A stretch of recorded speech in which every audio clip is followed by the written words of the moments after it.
তোমার উপরে এটা অবধারিত করো যে তুমি বেশি হাসবে না, বেশি বেশি হাসবে না। সূরা তওবার মধ্যে একটা আয়াত আছে, তারা বেশি বেশি হেসে নিক, অচিরে তারা এমন অনেক বেশি কান্নাকাটি শুরু করবে।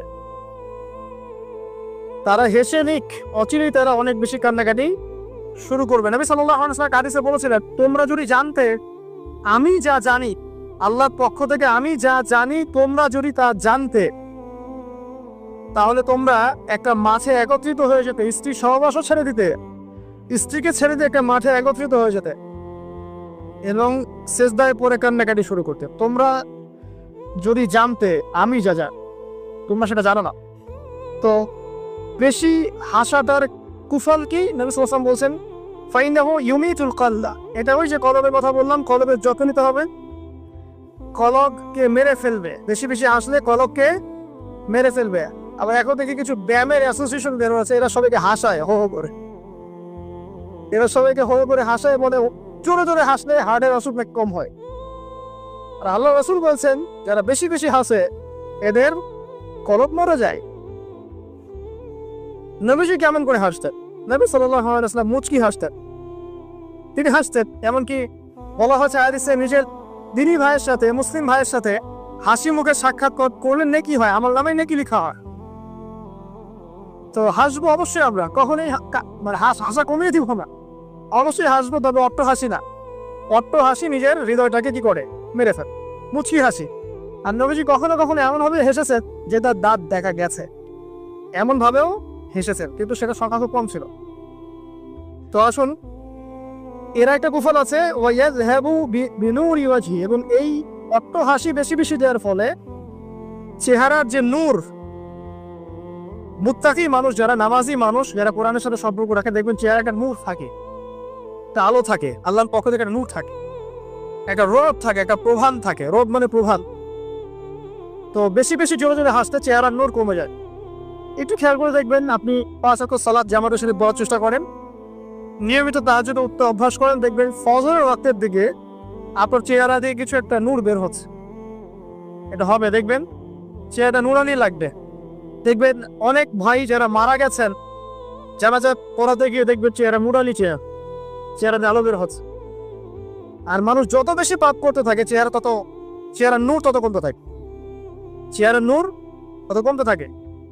যত বেশি প্রকাশ্য আর গোপন পাপ মানুষ করতে থাকে, চেহারার নূর কমতে থাকে। তবে অনেক নূরানি চেহারার পিছনেও কিন্তু শয়তান থাকে, এটাও মাথায় রাখা হবে। তো আল্লাহ পাক আমাদেরকে প্রকৃত মুত্তাকি বান্দা হওয়ার তৌফিক দান করুন, আমিন।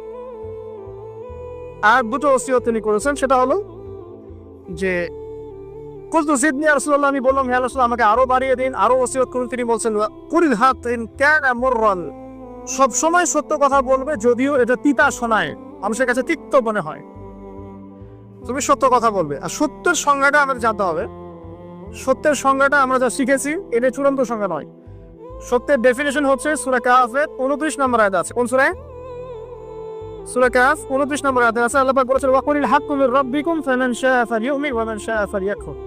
সত্য সেটাই, ভালো করে শোনেন, সত্য সেটাই যা তোমার রবের পক্ষ থেকে নাজিল হয়। যার ইচ্ছা হয় সে মেনে নিক, ঈমান আনুক, যার ইচ্ছা হয় অস্বীকার। ইন্না আতাদনা লিযালিমিনা নারা, আমি জালেমদের জন্য আগুন প্রস্তুত করেছি, ইলা আখির আয়াত। তো এখানে আল্লাহ তাআলা সত্যের ডেফিনেশন দিয়েছেন, দ্য ডেফিনেশন অফ ট্রুথ। সত্যের ডেফিনেশন কি? আল্লাহর পক্ষ থেকে যা নাজিল হবে সেটাই সত্য। আল্লাহর পক্ষ থেকে তাওরাত নাজিল হয়েছিল, ঠিক আছে, জাবুর নাজিল হয়েছে, ইনজিল নাজিল হয়েছে, সুহফ ইব্রাহিম মুসা নাজিল হয়েছে, কোরআন নাজিল হয়েছে। যখন তাওরাত নাজিল হয়েছিল, তাওরাত ওই যুগের জন্য সত্য মিথ্যার চূড়ান্ত মানদণ্ড ছিল। এখন না, কারণ সেটা রহিত হয়ে গেছে। জাবুর ওই যুগের জন্য সত্য মিথ্যার চূড়ান্ত মানদণ্ড ছিল, ইনজিল ওই যুগের জন্য ছিল। যখন থেকে কোরআন নাজিল হয়েছে এবং সুন্নাহ এসেছে, কিয়ামত পর্যন্ত সত্য মিথ্যার এর বাইরে কোনো মানদণ্ড আছে? তবে যে কোনো বুদ্ধি, যে কোনো দর্শন বা ফিলোসফি, যে কোনো স্কুল অফ থট, যে কোনো মতবাদ, যে কোনো বৈজ্ঞানিক আবিষ্কার, যেটাই হোক না কেন, যদি কোরআন এবং সুন্নাহর সাথে মিলে যায়, সাংঘর্ষিক না হয়, সেটাকে মেনে নিতে আমাদের কোনো আপত্তি নেই, ঠিক আছে। কিন্তু যে কোনো বিজ্ঞান বা দর্শন বা যুক্তি বা মানব রচিত কোনো মতবাদ যেটাই হোক, যে কোনো স্কুল অফ থট বা ফিলোসফিক্যাল থট, এগুলো কোরআন এবং সুন্নাহর সাথে যদি না মিলে, সাংঘর্ষিক হয়, সেক্ষেত্রে এটা না মানাই আপনার আমার উপর ওয়াজিব। এটা সত্য মিথ্যার মানদণ্ড থাকবে না। এখন আমাদের কাজ কি? জাস্ট এগুলোকে মিলিয়ে দেখা কোরআন সুন্নাহর সাথে এগুলো মিলছে কিনা, ব্যাস। ওয়াইন ক্যান এমরন, যদি সত্য তিতাও হয় তবুও বলতে হবে। যদি চাকরি চলেও যায়, ইমাম সাহেবকে সুদের এগেনস্টে বলতে হবে, বলা শিখতে হবে। ঘুষের এগেনস্টে বলা শিখতে হবে, দুর্নীতির এগেনস্টে বলা শিখতে হবে। ওয়াইন ক্যান এমরন, যদি তিতাও লাগে, তবে বলার ভাষাটা এগ্রেসিভ হবে না। মানুষকে আঘাত করে বলার ব্যাপারটা ইসলাম সমর্থন করছে না। কিভাবে? ফেরাউনের কাছে নবী মুসা আলাইহিস সালামকে দাওয়াত দিতে পাঠানো হচ্ছে। ফেরাউন হামান, কারুন নাম মনে আছে তো? তাদের কাছে পাঠানো হচ্ছে নবী মুসা এবং তার ভাই হারুন আলাইহিস সালামকে। আল্লাহ পাক এখন তাদেরকে বলছে কি, যাহাবা ইলা ফিরাউন, তোমরা দুজনে ফেরাউনের কাছে যাও, ফাকুলা লাহু কাওলান লাইয়িনা, ফেরাউনের কাছে গিয়ে নরম ভাষায় কথা বলো, লাআল্লাহু ইয়াতাযাক্কারু আও ইয়াখশা, হতে পারে সে উপদেশ গ্রহণ করবে এবং আমাকে ভয় করবে। তো প্রেজেন্টেশন একটা ব্যাপার আছে। আল্লাহ নবী মুহাম্মদ সাল্লাল্লাহু আলাইহি ওয়াসাল্লামকে বলছেন যে উদউ ইলা সাবিলি রাব্বিকা বিল হিকমা, তুমি তোমার রবের দিকে মানুষকে ডাকো প্রজ্ঞার সাথে, ওয়া মাউইযাতিল হাসানা, এবং উত্তম উপদেশের সাথে। রুড ভাবে না, এগ্রেসিভলি না, আর চরম পন্থার প্রয়োগ করে নয়, এমন ভাবে যাতে করে সত্যটা উপস্থাপিত হয় এবং আপনার ভাষা উপস্থাপনা, এক্সপ্রেশন এবং অ্যাটিটিউডটা এগ্রেসিভ মনে না হয়। ঠিক আছে, এই বিষয়টা খেয়াল রাখা উচিত আমাদের। আমরা যারা ওয়াইজ বা বক্তা বা খতিব বা দায়ী আছি, মানুষকে আঘাত করে কথা বলে আসলে ফায়দা খুব একটা হয় না। বরং তাকে যদি বুঝিয়ে দেওয়া যায়, সত্যটা উপস্থাপন করা যায়, আর আল্লাহ যদি তার তাকদীরে হেদায়েত লিখে রাখে, ইনশাআল্লাহ সে হেদায়েত পাবে। আর যদি নাও পায়, আপনার দায়িত্ব শেষ। ফাযাক্কির ইন্নামা আনতা মুযাক্কির, আপনি উপদেশ দিন, আপনি শুধু উপদেশদাতা, লাস্তা আলাইহিম বিমুসাইতির, আপনি কারো উপরই দারোগা নন। ফাযাক্কির ইন নাফা'আতি যিকরা, আপনি উপদেশ দিন যদি উপদেশ কাজে আসে। সায়াযাক্কারু মান ইয়াখশা, যারা আল্লাহকে ভয় করে তারা শীঘ্রই উপদেশ গ্রহণ করবে। আল্লাহ পাক আমাদের সবাইকে প্রকৃত দায়ী হওয়ার তৌফিক দান করুন, আমিন। একজনের কথা বলে আমি সামনে যাচ্ছি। মুসআব বিন উমাইর রাদিয়াল্লাহু আনহু, ইসলামের ইতিহাসের প্রথম দায়ী, যাকে নবী সাল্লাল্লাহু আলাইহি ওয়াসাল্লাম মক্কা থেকে মদিনায় পাঠিয়েছিলেন, যিনি বিলাসী জীবন যাপন করতেন জাহিলি যুগে। তার এত দামি পারফিউম ছিল, আতর ছিল, খুশবু ছিল, যে মক্কায় কারোর কাছে নাই। বুঝতে পারছেন? ইসলাম কবুল করার পরে তার অবস্থা এমন হয়েছিল যে তার একাধিক পোশাকও নাই, যেটা চেঞ্জ করে নামাজ পড়বে। উহুদের যুদ্ধে তিনি শহীদ হয়েছেন এবং তাকে দাফন করার জন্য কাফনের কাপড় পাওয়া যায়নি। তাকে ঘাস, ইখসিন এবং ঘাস দিয়ে দাফন করা হয়েছে। এই হলো আপনার দুনিয়ার শেষ পরিণতি, কিন্তু পরকালে তিনি এখন জান্নাতুল ফিরদাউসে আসার বিষয়। এখানে আপনি সাফল্যও বুঝতে পারছেন। তো মুসআব বিন উমাইর রাদিয়াল্লাহু আনহু যখন মদিনায় গিয়ে দাওয়াত দিচ্ছে, তখন সাদ বিন মুআজ নামের এক সাহাবী ছিলেন, যিনি আওস গোত্রের নেতা। তিনি দাওয়াতি কাজ করছেন, কিন্তু সাদ বিন মুআজ তার কাছে না পছন্দ হচ্ছে না। তিনি এসে খুব কড়া ভাষায় বললেন যে, মদিনা থেকে এই দাওয়াতি কাজ যদি বের না করো, তাহলে তোমার আমার মাঝখানে যে আত্মীয়তার সম্পর্ক আছে এটাও থাকবে না, মানে তোমাকে আমি হত্যা করব। মানে তিনি ইসলামটা পছন্দ করছেন না। তিনি বলছেন, এখান থেকে বেরো, এই দাওয়াতি কাজ এখান থেকে বন্ধ করো, মদিনা থেকে বের হও। তখন মুসআব বিন উমাইর কি করছেন শোনেন। তিনি বলছেন, আওয়াতাকউদু ওয়া তাসমা, তিনি কোন রকম এগ্রেসিভ কথা বললেন না। আমরা হলে কি করতাম? আমরা হলে একটু এগ্রেসিভ কথা বলতাম। আমাদের ইস্যু না থাকলেও যে পরিমাণে এগ্রেসিভ কথা আমরা বলি, ইস্যু খুঁজে খুঁজে বের করে একের মানহানি করার জন্য, আন্ডারস্টিমেট করার জন্য, মানুষের চোখে তাকে আন্ডারস্টিমেট করার জন্য, কত কি না ইস্যু না থাকলেও। আর এখানে তো ইস্যু জাগল্যমান, তাকে এসে কড়া ভাষায় বলছে, বেরো এখানে, এই মসজিদ থেকে বেরো, দাওয়াতি কাজ করা যাক।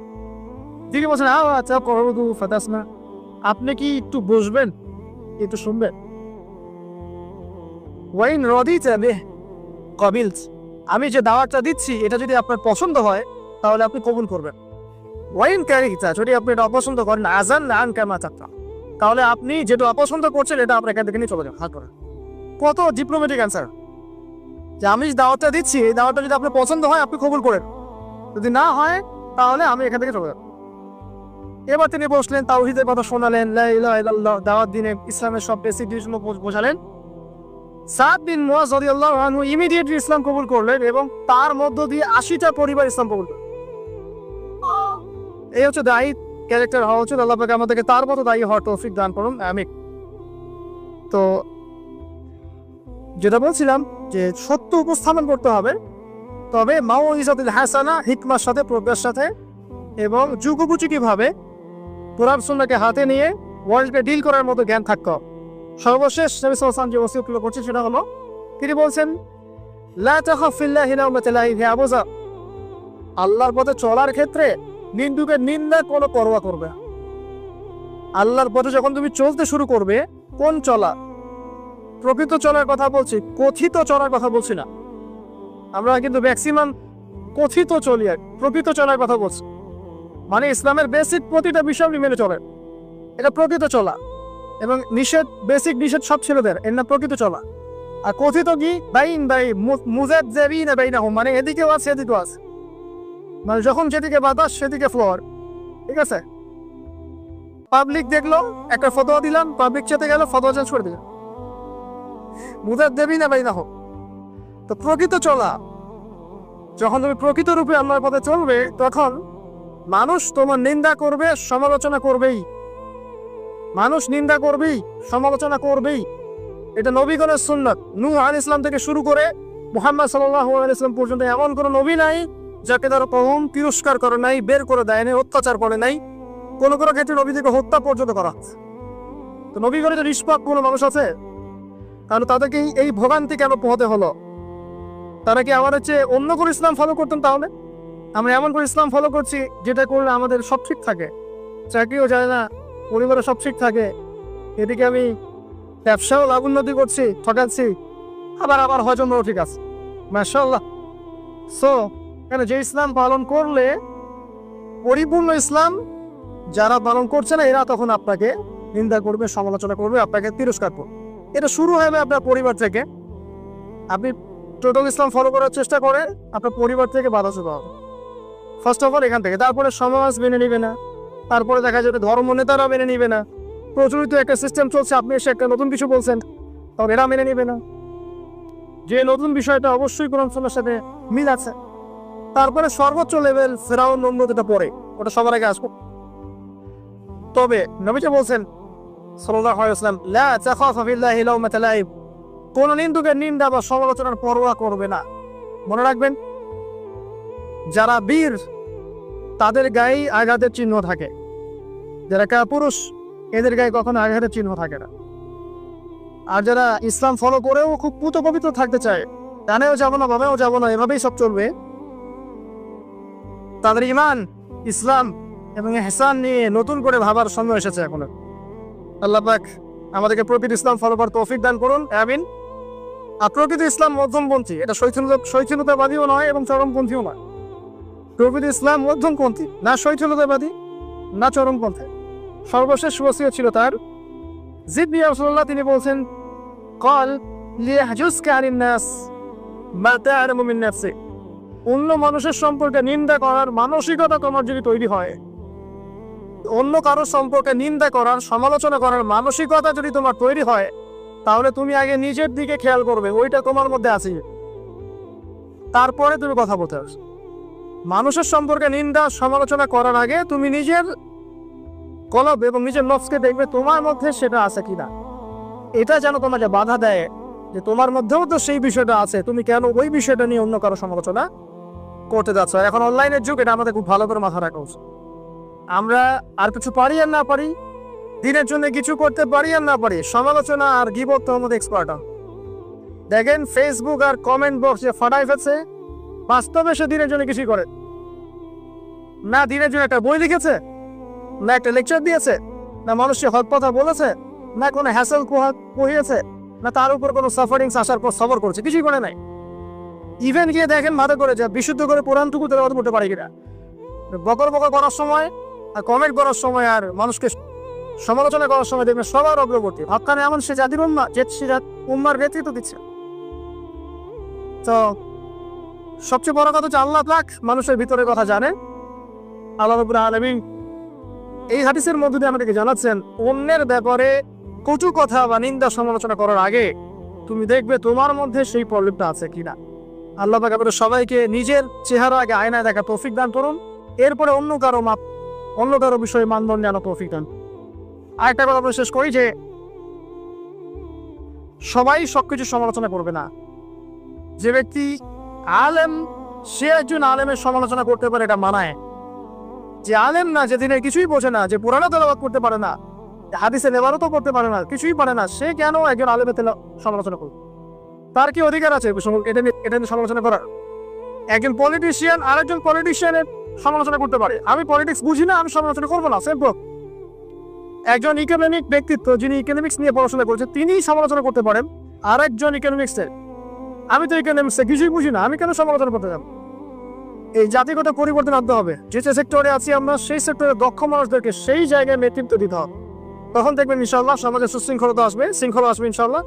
আপোষের যে ভেদাভেদ, কাদা ছড়াছড়ি এবং অতিরিক্ত কথা বলার মানসিকতা এবং কম কাজ করার মানসিকতা, এগুলো চলে যাবে ইনশাআল্লাহ তাআলা।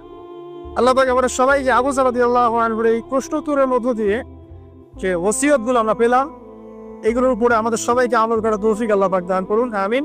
আমি শেষ করার আগে জাস্ট পয়েন্টগুলো একবার বলছি। এই হাদিসের মধ্যে নবী সাল্লাল্লাহু আলাইহি ওয়াসাল্লাম যে ওসিয়তগুলো করেছেন, এক, তাকওয়া অবলম্বন করতে হবে।